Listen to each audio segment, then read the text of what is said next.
주님께서 여러분과 함께 루카가 전한 거룩한 복음입니다. 주님 영광 받으소서. 그때 예수님께서는 스스로 의롭다고 자신하며 다른 사람들을 업신여기는 자들에게 이 비유를 말씀하셨다. 두 사람이 기도하러 성전에 올라갔다. 한 사람은 바리사이였고 다른 사람은 세리였다. 바리사이는 꼿꼿이 서서 혼잣말로 이렇게 기도하였다. 오 하느님, 제가 다른 사람들, 강도짓을 하는 자나 불의를 저지르는 자나 간음을 하는 자와 같지 않고 저 세리와도 같지 않으니 하느님께 감사드립니다. 저는 일주일에 2번 단식하고 모든 소득의 11조를 바칩니다. 그러나 세리는 멀찍이 서서 하늘을 향하여 눈을 들 엄두도 내지 못하고 가슴을 치며 말하였다. 오 하느님, 이 죄인을 불쌍히 여겨 주십시오. 내가 너희에게 말한다. 그 바리사이가 아니라 이 세리가 의롭게 되어 집으로 돌아갔다. 누구든지 자신을 높이는 이는 낮아지고 자신을 낮추는 이는 높아질 것이다. 주님의 말씀입니다.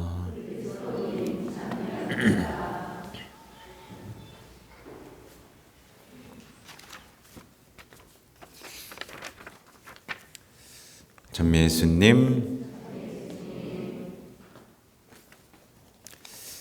누구 닮은 것 같으세요? 바리사이 아니면 세리? 아무 문제가 없었던 삶처럼 보이는 바리사이들의 삶은 썩어 문드러져 가고 있었고, 모든 사람들에게 손가락질을 받던 세리의 삶은 의로워지고 있었다는 사실이 너무나 놀랍죠, 그죠? 네. 여러분 아무 문제 없고 싶으세요? 손가락질 받고 싶으세요? 아무 문제 없이 칭찬받고 사는 삶은 사실 좀 위험하긴 합니다. 위험해요. 네. 부패하고 타락해도 아무런 경계, 두려움을 느낄 수 없는 상태가 되곤 하거든요. 아무튼 일독서부터 볼까요? 일독서 이제 호세아 예언서인데 참 아름다운 표현을 하죠. 주님께서는 새벽처럼 봄비처럼 어김없이 오신다. 그 이미지가 떠오르시죠? 늘 어김이 없으시죠? 어김이 없습니다. 살아계시고 다스리시고 봄비는 꽃을 피우죠. 열매를 맺게 합니다. 근데 그 반대로 우리 그리스도인의 신뢰는 어떤 표현을 하냐면 아침 구름 같고 이슬 같다. 이게 뭐 아름다운 표현 같지만 뭐예요? 있다가도 사라지고 사라졌다가도 있다, 뭐 왔다 갔다 한다는 소리입니다. 그죠? 이 소아들에서 성녀의 말씀이 생각나죠. 우리를 사랑으로 이끄는 것은 신뢰, 오직 신뢰뿐입니다. 참 이 말을 하기가 어려워진 시대가 됐어요. 이 말을 해도 이제 말이 안 통하는 시대가 됐죠. 그래서 복음 선포하기 참 어려운 시대가 됐습니다. 신뢰 얘기를 하면 맹신 이렇게 반박을 하잖아요. 아무튼 우리를 매일의 일상에서 지탱하게 매일의 일상을 아름답게 살아가게 만드는 것도 신뢰, 또 어떤 걱정, 두려움 앞에서도 굳건하게 기쁨을 잃지 않고 살아가게 하는 것도 신뢰, 또 모든 일에서도 어떤 사랑으로 타오를 수 있는 힘도 신뢰입니다. 이 신뢰는 주님 이렇게 노래한다고 생기는 게 아니죠. 노래할 땐 좋아. 근데 역경 속에서도 내가 신뢰할 수 있느냐, 이건 대단한 훈련 속에서 생기는 거죠. 네. 여러분 저를 신뢰합니까? 아직 잘 모르겠죠? 사람은 신뢰할 수 없습니다. 우리의 신뢰는 하느님께 둬야 돼요. 저는 저를 신뢰하라고 말하지 않습니다. 하느님을 신뢰하시기 바랍니다. 하여튼 오늘의 말씀은 듣는 대상이 아주 확실한 복음 말씀인데요. 나오죠 딱. 스스로 의롭다고 자신하며 다른 사람을 업신 여기는 자들. 네. 난 여기서 제외다 라고 할 수 있는 사람은 아무도 없겠죠. 네, 저 역시 포함했어요. 그러니까 오늘 예수님께서는 과도한 자기 영광과 자만 속에서 이웃들과 자꾸 담을 쌓는 거예요. 자기가 사랑하는 이들하고만 사랑하는 사람들, 그리고 하나님 나라와 점점 멀어지는 이 교만한 자들에 대한 경고장을 날리셨어요. 그러니까 오늘의 주제는 교만입니다. 참 어려운 주제예요. 근데 반드시 알고 싸워야만 하는 주제입니다. 이 교황님이 이제 최근에 교만에 대한 얘기를 하셨는데 교만한 사람들의 특징을 4가지로 뽑으셨어요. 네, 해당되나 보십시오. 첫 번째는 자신이 실제보다 훨씬 더 뛰어나다고 생각한다. 네, 해당된다. 네, 둘째는 언제나 남보다 더 대단한 존재로 인정받고 싶어 한다. 네, 손을 안 들게요. 세 번째, 항상 자신의 공적을 인정받기를 원한다. 내가 그렇게 해줬잖아. 네 번째, 다른 사람이 자신보다 열등하다고 생각하면서 수시로 멸시한다. 이게 이제 교만한 사람의 특징입니다. 마찬가지로 여기서 자유로울 사람도 없습니다. 그러니까 이 끊임없이 싸워야 되는 거죠. 네, 당연한 거 아닙니다, 여러분. 싸워야 되는 거예요. 근데 이게 일상화돼 있고, 그래서 근데 이 악덕, 이 교만은 대단히 위험하고 끔찍합니다. 뭐냐면 이게 바리사의 율법학자들에게 깊이 숨겨져 있었던 거잖아요. 그러니까 오늘 기도문을 들으면 어때요? 그냥 그럴듯합니다. 그렇죠? 근데 그러니까 말하자면 나는 하느님을 사랑합니다. 나는 하나님을 신뢰합니다. 저는 하느님을 압니다. 라고 말하면서도 하느님을 배신하는 사람이 되어 있는 이 바리사이들의 모습, 교만이었던 거죠. 또 계명을 엄격하게 지키고 정말 기도를 엄숙하게 하고 또 하느님 감사합니다 라고 기도하잖아요. 근데 이러면서도 하나님하고 점점 멀어지는, 여기에 뿌리에는 교만이 있는 겁니다. 모든 신앙생활을 방해하는 덫과 이단이 결국 이 교만이라는 것에서 시작됐고, 그래서 많은 신앙인들이 뭔가를 하면서도 자꾸 하느님하고 가까워지지 못하면서 나쁜 어떤 성향 속에서 빠져 있는 경우들 대부분 교만 때문에 그렇습니다. 그러니까 율법학자들 보세요.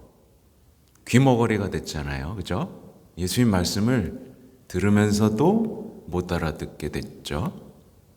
또 예수님이 일으킨 사랑의 기적을 보면서도 어땠어요? 분노했고 시기했고, 그렇죠? 그런 저속한 사람이 됐죠. 이게 다 뭐예요? 이게 다 교만에서 오는 겁니다. 근데 이제 교만을 되게 어렵게 생각하는데, 여러분 오늘 쉽게 말씀드리면, 이게 오늘 다 이제 교황님이 하셨던 말씀을 좀 요약하고 덧붙인 건데요. 교황님은 또 이제 악덕에 대한 교부들의 연구 성과들을 요약한 거고요. 교만은 사실 단순해요. 하느님처럼 되려고 하는 겁니다. 하느님처럼 되려고 하는 거고, 하느님의 자리에 앉는 거예요. 네.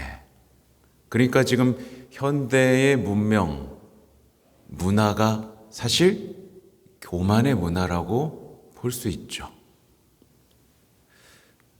예를 들면 오늘날 많은 사람들이 쓰는 하느님이 계시다면 이라는 말이 뭐예요? 바꿔 말하면 내가 하느님이라면 안 그래? 이 얘기죠. 내가 하느님이 되려는 거죠. 이게 또 교만인 거예요. 또 누군가를 심판하고 단죄하는 거, 험담하고, 이것도 뭐예요? 이게 하느님의 자리에 앉는 거죠. 이것도 교만인 거예요. 이렇게 되면 모든 인간관계를 망치게 되죠. 내가 하느님이고 다른 사람들은 아무것도 아니니까요. 그리고 오늘날의 많은 사람들이 악인데 자꾸 이걸 선이라고 말하려고 하잖아요. 그죠?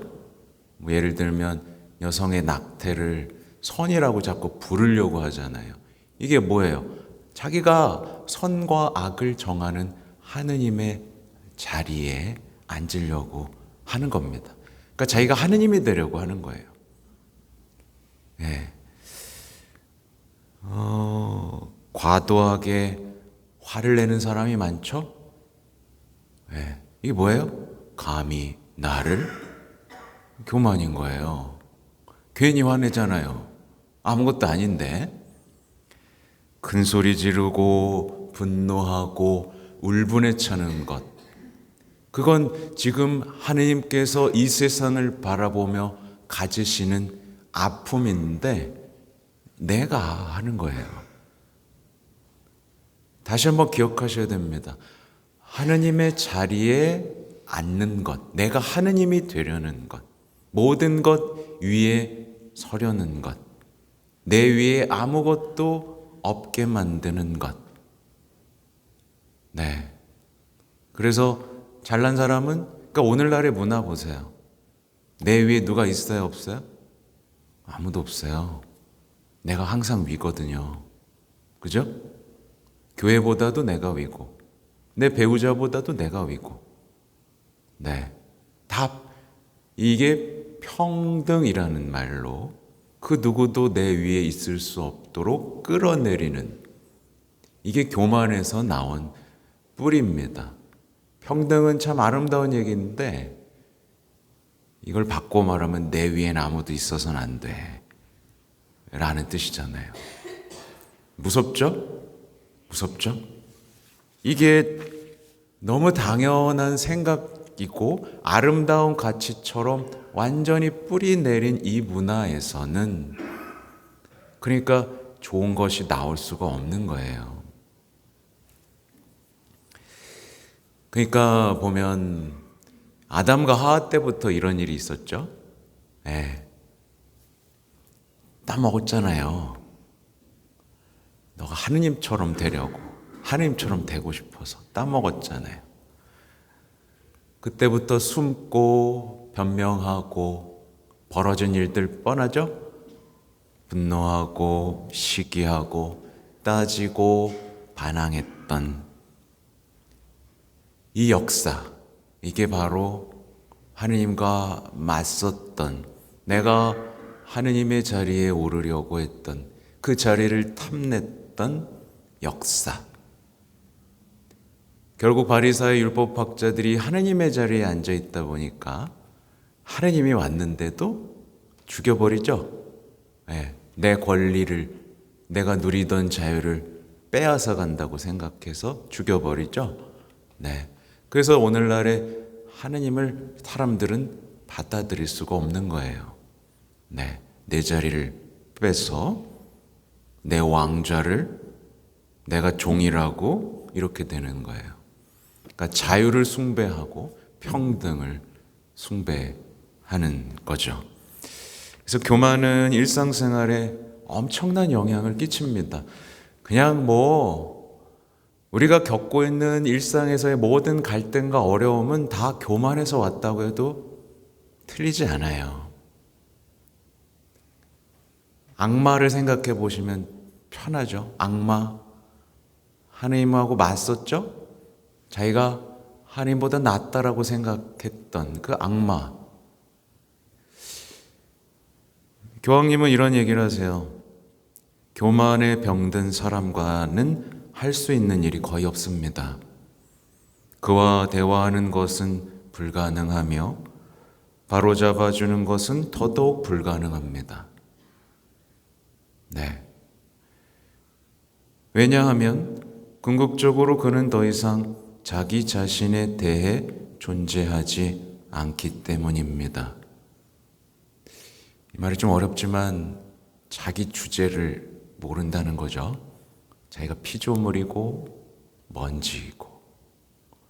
교만한 사람과는 인내심을 가져야 합니다. 언젠가 그가 쌓아 올린 건물이 무너질 것이기 때문입니다. 그래서 요즘 성당에는 무너지지 않고는 안 옵니다, 이제. 절대 안 옵니다. 여기 다 한 번쯤 다 무너진 사람들만 온 거예요. 안 옵니다.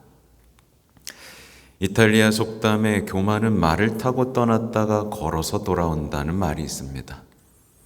복음서를 보면 예수님께서는 교만한 사람들을 많이 상대하셨으며 심지어 이 악덕을 잘 숨긴 사람에게서 교만을 폭로하시기도 했습니다. 베드로 사도는 모든 시험 앞에서 자신의 충실함을 과시합니다.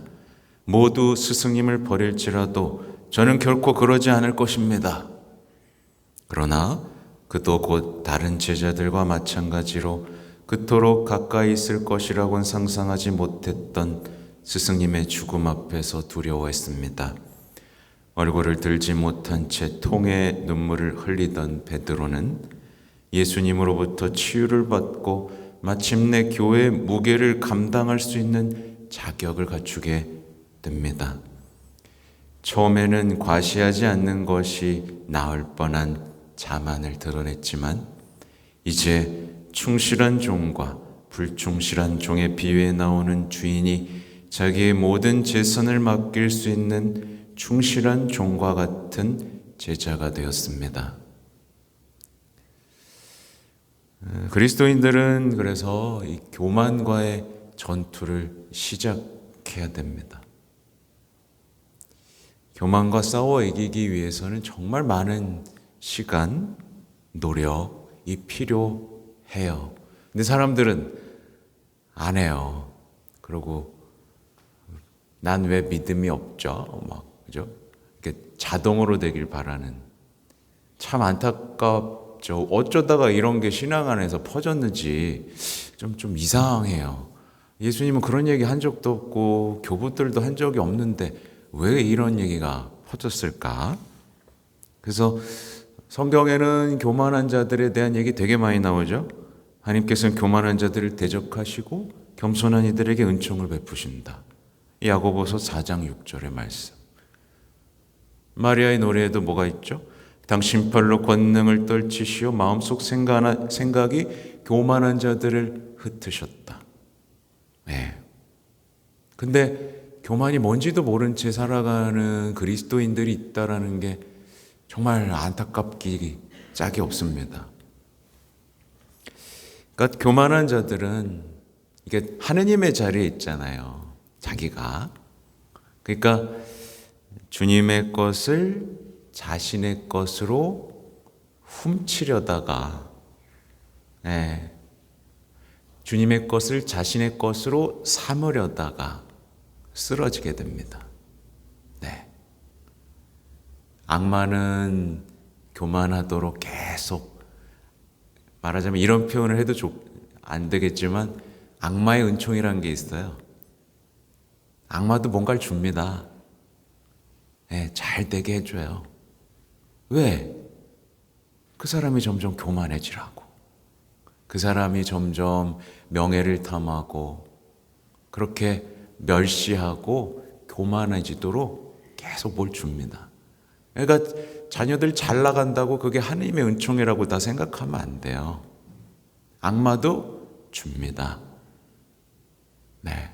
근데 그 끝을 봐야죠. 줬는데 교만해졌어. 그죠? 근데 겸손한 이들은 은총에 은총을 받죠. 이 차이점, 신앙의 가장 기본입니다. 겸손과 교만. 네. 그래서 우리는 주님께 배워야 돼요.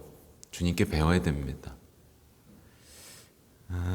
진리의 광채, 진리 앞에 서서 정말 이게 필요해. 사순식에 뭐가 필요하냐면 내가 살아온 삶의 방식과 생각들이 틀렸다라는 것과 한번 얻어 맞아야 됩니다. 말씀 앞에서 한번 얻어 맞아야 돼요. 그러지 않고서는 겸손해질 수가 없죠. 또 성모님과 함께 이제 정말 주님의 종입니다라는 말을 헛되이 반복해서는 안 돼요. 주님의 종이 교만해질 수 있어요? 없어요. 근데 자꾸 우리는 정말 끔찍한 문화를 살고 있습니다. 끔찍한 문화를 살고 있어요. 하여튼 이 시대는 뭐예요? 이 시대는 너도 맞고 나도 맞고 이런 시대예요. 그죠? 그리고 사람은 다 부족하니까 서로 사랑하고 배려하고 존중하고 행복하게 살면 되는 거 아니겠어? 그냥 이렇게 사는 세상이란 말이에요. 여기에는 어떤 악과의 싸움도 없어요. 그냥 좋은 게 좋은 거예요. 이건 신앙이 아니죠. 그리스도인들은 말씀을 보고 영적 전투에 임해야 됩니다. 교만은 끝판왕이에요. 앞에 뭐가 있죠?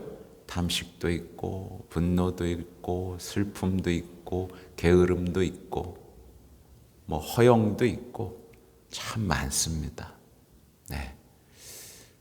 그것과 싸워서 승리하는 여러분 되시기 바랍니다. 아멘.